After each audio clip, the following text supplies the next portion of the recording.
ታምራትን ማድረግ ከገሃነም ቅጣት አያድንም ነው የሚለው። እዚህ ምድር ላይ ተአምር የሚያደርጉ ሰዎች የጽድቅ ምልክት አይደለም። በምንም ተአምር የጽድቅ ምልክት ሊሆን አይችልም ተአምራትን ማድረግ። ይሄ ተአምር ማድረግ ቅድም እንዳልኩት ፀሐይ፣ ጨረቃ፣ ከዋክብትን ለሁሉ እንደሰጠ እግዚአብሔር ወይም ደግሞ እገሌ ያምናል ፀሐይ ላውጣለት፣ እገሌ ያምናል ኦክሲጅን ልስጠው፣ እግር ልስጠው፣ ሰንደው ሳምባዊ ተንፍስ አይኑ እያለ አድለው እንደማያደርግበት ስጋዊ ምግብና ስለሆነ ተአምራት እንደ ስጋዊ ምግብና ለሁሉም ሊሰጡ ይችላሉ፣ ለሚያምኑትም ለማያምኑትም። በዚህ ምክንያት ነው ቅድም ማቴዎስ 7 ላይ ያለውን ቃል ቅዱስ ጎርጎርዮስ እንደዚህ ብሎ ተረጎመው ያልኩሽ። ስለዚህ ተአምራት በሌላም ቤት እግዚአብሔር በሌላቸው ሰዎች የሚደረግ ከሆነ እግዚአብሔር ያንን ለምን እንዳደረገ እኛ የምናውቀው ነገር የለም። በእግዚአብሔር የማያምኑ ሰዎች ለምን ተአምራትን ያደርጋሉ? የምናውቀው ነገር የለም። ምናልባት እግዚአብሔር በዚያ ውስጥ የሚሰራው የራሱ መለኮታዊ ስራ፣ እግዚአብሔራዊ ስራ ይኖራል። ነገር ግን እንዲህ አለ ተአምራትን ሊያደርጉ ይችላሉ። ተአምራትን ማድረግ ግን በምንም ተአምር የጽድቅ ምልክት ሊሆን አይችልም፣ ሆኖ አያውቅም ነው መጽሐፍ የሚለው። ሰው ተአምርን ለምን ይፈልጋል ያልሽ እንደሆነ ባህሪው እንደዚህ ነው። እንኳንስ ይቅርና እኛ ከክርስቶስ እግር ስር እየተማሩ ሐዋርያት ከዋለበት እየዋሉ ካደረበት እያደሩ የሉቃስ ወንጌል ምዕራፍ 10 ላይ እንደተጻፈው ቁጥር 17 ላይ ሂዱ አስተምሩ ብሎ ላካቸው 70 ደቀ መዝሙር እና ሄደው አስተምረው ተመለሱ። አንድም አማኝ ይዘው አልመጡም ወንጌል ላይ እንደተጻፈው። ነገር ግን ምን አሉ ሪፖርት ሲያደርጉ ክርስቶስ ሆይ በጣም ደስ ብሎናል ብለው ለሱ ነገሩት። በዚህ ደስ አይበላችሁ አላቸው። አጋንንት ወጡልን ደስ ይበልህን ያሉት፣ ግን በዚህ ደስ አይበላችሁ አለ። ታምራትን ማድረግ የደስታ ምንጭ ሊሆን አይችልም። ታምራት ስለተደረገላችሁ ደስ አይበላችሁ፣ ከዚያስ በምን ደስ ይበላችሁ አለ። ስማችሁ በሕይወት መጽሐፍ ስለተጻፈ ደስ ይበላችሁ እንጂ አለ።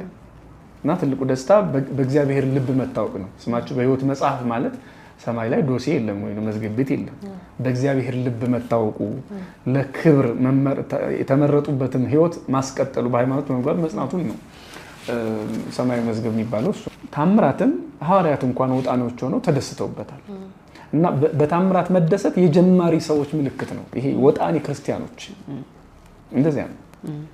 አሁን 70 ሐዋርያት ተማሪዎች ማለት የ70 አርድእት የሚባሉት ገና ጀማሪዎች፣ መንፈስ ቅዱስ በእነሱ ላይ መጥቶ የሐዋርያት ሥራ ምዕራፍ 2 ላይ ያለው እሳቱ ገና ስላላሞቃቸው እውቀትን ፍጹም በሆነ መንገድ ስላልገለጠላቸው በሰው ደረጃ በሰው ልክ የሚሆነውን ፍጹም እውቀት ስላልሰጣቸው የማያስደስተው ነገር አስደሰታቸው። አጋንንትን ማውጣት፣ ህሙማንን መፈወስ፣ ሙታንን ማስነሳት ሳይቀር በራሱ ትንሽ ነገር ነው በክርስትናው ዓለም ውስጥ። ከዚያ የበለጠ ነገር ነው ክርስትና። በእግዚአብሔር ልብ መታወቅ፣ በስላሴ ልብ መታወቅ፣ ክብሩን ይዞ መቀጠል፣ ይሄ ነው ትልቁ ነገር እንጂ ታምራትን አይደለም። እና እንዳልኩሽ ታምራትን መፈለግ በክርስትና አለመብሰልን የሚያስረዳ ነው። 70 አርድእቱ ለዚህ ምሳሌዎቻችን ናቸው። በሌላ መልኩ ታምራትን ማየት የተጠራጣሪነት ምልክት ነው። እና የሚጠራጠሩ ሰዎች ታምራት ነው የሚይዛቸው እንጂ እውነተኛው መሰረታዊ ትምህርት አይደለም። ይሄ ሲሞን መሰሪ እና ቅዱስ ጴጥሮስ ያደረጉት በታሪክ ይጠቀሳል በቤተክርስቲያናችን። ሲሞን መሰሪ መንፈስ ቅዱስን እሸጣለሁ ብሎ የተነሳ ወይም ደግሞ በሌላ በሟርት ውስጥ ያለ ሰው ነው እና ልዩ ልዩ ታምራትን ያደርግ ነበር። እና ህዝቡ ሲሞን ይሄ ጠንቋዩ የሚያደርገውን ነገር ያያል፣ ወደዛ ይሄዳል። ወደ ጠንቋዩ ማለት ነው። የሆነ ታምር ያደርግ፣ ለምሳሌ በሬውን ለሁለት ሊሰነጥቀው ይችላል። እንደዛ የሚመስል የሆነ ምትሃት ሊያሳይ ይችላል። ሰው እንደሱ ማማን አለው ወደዛ ይሄዳል። በሐዋርያት ዘመን ነው ይሄ። በነ ቅዱስ እስጢፋኖስም ጊዜ የነበረ ነገር ነው። እና እንደገና እነሱ ደግሞ በሬውን መልሰው አንድ ያደርጉታል ለሐዋርያቱ ማለት ነው። ያኛው እኮ የሰነጠቀውን በሬ እነዚህ አንድ ያደረጉት ብሎ ህዝቡ እንደ ሸምበቆ ሲወዛወዝ መኖር፣ ይሄ በክርስትና ወይም ደግሞ በሃይማኖት ያለ መብሰል የጥሬነት ውጤት ነው ባጭሩ። መልካም። ምናልባት መምህር እዚህ ላይ እንግዲህ አሁን የተለያዩ አብያተ ክርስቲያናት ማስታወቂያም ሲሰሩ የተለያዩ ገዳማትና አድባራቱን ሰዎች እንዲጎበኙ ወይም ደግሞ እንዲሳለሙ ጥሪ ሲያቀርቡ ብዙ ተአምር የሚታይበት ስፍራ ነው እያሉ ከተአምር አንፃር እንኳን አብያተ ክርስቲያናትን ገዳማትን የማስተዋወቅ ነገሩ አለ። ያን ተከትለን የምንፈስ ደግሞ በጣም ብዙ መናን አለ። ቀደም ሲል እንዳለው እንግዲህ ሰዋዊ ጠባይ ነው ተአምራትን ማየት የሚለው ነገርና ይሄ በራሱ ምእመናኑ በጣም ተአምራትን ስለምንፈልግ ነው አድባራትና ገዳማቱ ያን የሚያደርጉት ወይስ ለምን የሚል ጥያቄ ደግሞ የሚያነሱ ሰዎች አሉ። በእርግጥ ይሄ እኔም ጥያቄ ነው። ያው መጀመሪያ ምናልባት ግንዛቤውን ለማስተካከል ተአምራት በራሱ ኃጢአት ስለሆነ አይደለም። ተአምራት የጀማሪ ሰዎች ወይም ደግሞ ሃይማኖታቸውን ላልተረዱ ሰዎች ምልክት ነው ወይ ደግሞ በእነሱ ይወደዳል ያልነው ታምራት በራሱ እንደዛ አይነት ጠባይ ስላለው አይደለም። ሰው የሚረዳ ታምራትን የሚረዳበት መንገድ ነው እንደዚህ ያደረገው እንጂ ታምራት በራሱ ክቡር ነው። የኛ ቆሞ መሄድ ታምር ነው። የኛ ተኝቶ መነሳት ታምር ነው። ሰማይ ያለ ካስማ የቆመበት ምድር ያለ ምንም ነገር ከበታቿ ምንም የያዛት ነገር ሳይኖር እንዲሁ መቆሟ እና እኛም መራመዳችን ይሄ በራሱ ታምር ነው። ለምደነው ግን እንደ ታምር አናየው። ውሎ መግባታችን በራሱ ምን ለማለት ነው? ነገር ግን ወደ ሃይማኖታችን ሲመጣ ሰው መሰረታዊውን የእግዚአብሔር ትምህርት ሳያውቅ ወይም ትምህርተ ሥላሴ ትምህርተ እግዚአብሔርን ሳያውቅ ታምራቱን ብቻ ነው የሚያየው።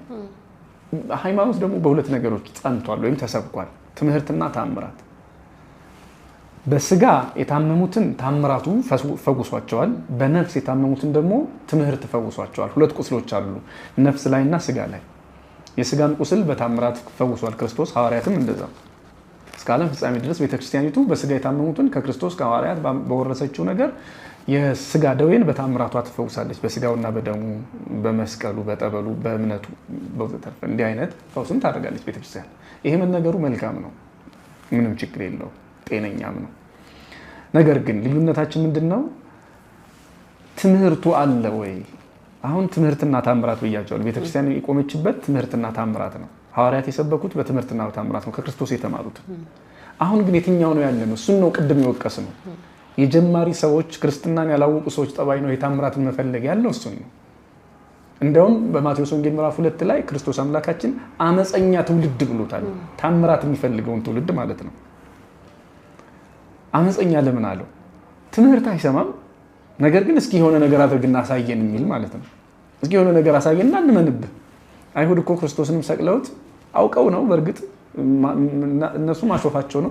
ከመስቀል ውረድና እስኪ ከመስቀል ስትወርድ አምላክ እንደሆንክ እንመንብህ። ቢወርድ እኮ አስማት ነው ሊሉ ነው፣ ወይም ደግሞ በቃ የሆነ መንፈስ ነው ሊሉ ነው እንጂ ሊያምኑበት አይደለም። እና የጠንካራ ልብ የደነደነ ልብ በትምህርት ያልተገራን እንዲሁ ዝም ብሎ ታምራቱ ብቻ ሊገራው አይችልም። ግን አንዳንዴ ሊሆን ይችላል። ጌታችን ክርስቶስም ትምህርቱ አልገባቸው ሲል ወይም ደግሞ በትምህርቱ ያልማረካቸው በታምራቱ የተማረኩ አሉ። ይሄማ በእውነትም አምላክ ነው ብለው የመጡ አሉ። እነዚህን ሰዎች ልበ ቀላሎችን ለማምጣት ታምራት ጠቅሟል። በሐዋርያትም ዘመን እንደዛ። ስለዚህ አባቶቻችን ሐዋርያት፣ ጌታችን ክርስቶስ፣ ነቢያቱም ሊቃውንቱም የተጠቀሙበት ነውና ትምህርትና ታምራት ለቤተ ክርስቲያን ሀብቷ ነው። ግን ጥያቄው የሚነሳው ምንድነው? ትምህርቱ ላይ የለም። የእመቤታችንን ታምር መስማት የሚፈልግ ግን እመቤታችንን የማያውቅ የድንግል ማርያምን ታምር በየጠበሉ ሊመሰክር የሚወድ ወይም ደግሞ የሚመሰክር ግን ድንግል ማርያም ማናት እስኪ እንደው ስለ ወላዲታ አምላክነቷ አንድ ጥቅስ ተናገር ቢባል ትንፋሽ የሚያጥረው ሰው ታምር ብቻ ምን ይሰራለታል? እውነት ነው ፍቅሯ እንዲሁ ሊያኖረው ይችላል፣ ግን በጣም ከባድ ነው። ታምራት ላይ ብቻ የቆመ ትምህርት ልክ እዚህ ማቴዎስ ምዕራፍ 7 ቁጥር 24 ላይ ያለው ቃል ነው። አሸዋ ላይ የተሰራ ቤት ነው፣ መሰረት የለውም። ምክንያቱም ሌላ ተአምር ሲያ ይሄዳል።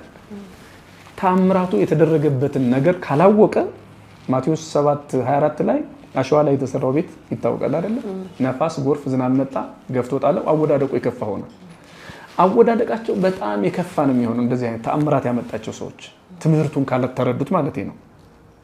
አሁን ተአምራትን ቀላል እያደረግነው እያሳነስነው አይደለም። ትልቅ የቤተክርስቲያኒቱ ጸጋ ነው። ግን ደግሞ ትምህርቱን ትተው ተአምራቱ ላይ የተንጠለጠሉ ሰዎች የሆነ ሌላ ተአምር ሲያዩ መሄዳቸው ስለማይቀር አጋንንታዊ ተአምሮችን እግዚአብሔር የሌለበትን ተአምር ሲያዩ ደግሞ መሄዳቸው ስለማይቀር አሸዋ ላይ የተሰሩ ቤቶች ናቸው፣ ይፈርሳሉ። መፍረስ ብቻ አይደለም አፈራረሳቸው፣ አወዳደቃቸው በጣም የከፋ ነው የሚሆነው። ስለዚህ የከፋ አወዳደቅ እንዳንወድቅ ከተአምራት ጋራ ትምህርቱን ማወቅ ተገቢ ነው። አብያተ ክርስቲያናትና ገዳማት በተአምራት ነው የሚተዳደሩትም እንደዚያው ነው። ምን ተአምራትና ትምህርት ብቻ? ታቦትም እኮ አሁን የገቢ ምንጭ ሆኗል። በጣም በሚያሳዝን ሁኔታ ሲጀመር እንኳንስ አንድ ደብር ላይ እንዲሁ ዝም ብሎ ብዙ ታቦቶችን እንዲሁ ማንገስ ይቅርና ጎረቤት ላይ እንኳን ለምሳሌ ቅድስት ማርያም ካለ በብዙ ርቀት ነው ቅድስት ማርያም ቤተክርስቲያን መሰራት ያለበት። አሁን ሌላ ነገር ነው ያለው። ዙሪያው ላይ ድርብ ታቦቶች አሉ። በዚያ ምክንያት የሆነ መረጋጋት ያለው አይደለም። በዚያ ላይ እኛ ደስ ብሎን ናፍቆን የምናከብረውን የንግስ በዓል ዛሬም ንግስ ነው እንዴ እንድንል የሰለቸ የክብረ በዓል አይነት እንድናይ ነው ያደረገን እና ከዚያ ውጭ ደግሞ እንደው በዓላት የሚበዙበት ኢንቴንሽንም ምናልባት እዚህ ሚዲያ ላይ ባልናገረው ደስ ይለኛል፣ ግን ጥሩ አይደለም። ታቦት እውነት ቅዱስ ሚካኤልን ለማክበር ነው እንዲሁ ዝም ብሎ 16 ታቦት አንድ ላይ አድርጎ ወይ ደግሞ እንደው በትንሽ አጋንኛው እንዳይሆን 5-6 ታቦት እንደው በአመቱ የሆኑ ቀናት ናቸው እኮ ነፃ የሚሆኑት የሆኑ ወራት ናቸው። ይሄን ሁሉ እውነት እንደው ለበረከት ብለው ነው አብያተ ክርስቲያናቱ የሚያደርጉት። ያው ስለሚያውቁት ምንም ዝርዝር አያስፈልገኝም። እና ምናልባት አንዳንድ ጊዜ እንዲህ አይነት ነገሮች በጣም አደገኛ ናቸው። ህዝብ መሰብሰቢያ ተብሎ ሌላም ነገር ተብሎ የሚደረገው ነገር አስፈላጊ አይደለም። አብያተ ክርስቲያናት ገዳማት ከታምራት ጋራ ትምህርቱን ካልተናገሩ ህዝቡን አሸዋ ላይ እየገነቡት ነው የሚሄዱት። ይሄ ተአምር ያመጣው ህዝብ ደግሞ ቅድም እንዳልኩት ሌላም ቤት ተአምር አለ። አንዳንድ ጊዜ የውሸት አንዳንድ ጊዜ ሰው ሰራሽ ተአምራት አሉ። ሰው ሆነ ብለው የተቀናበሩ ተአምራት አሉ። እነዚያን ሰዎች ሲሰሙ ይዛም አይተጃለ እኮ እዛም እንዲህ ነው እያለ መሄዱ አይቀርም። ስለዚህ ከተአምራት ጋራ ትምህርቶች የግድ ያስፈልጋሉ። ከወንጌል ጋር የተጣጣሙ ትምህርቶች ያስፈልጋሉ።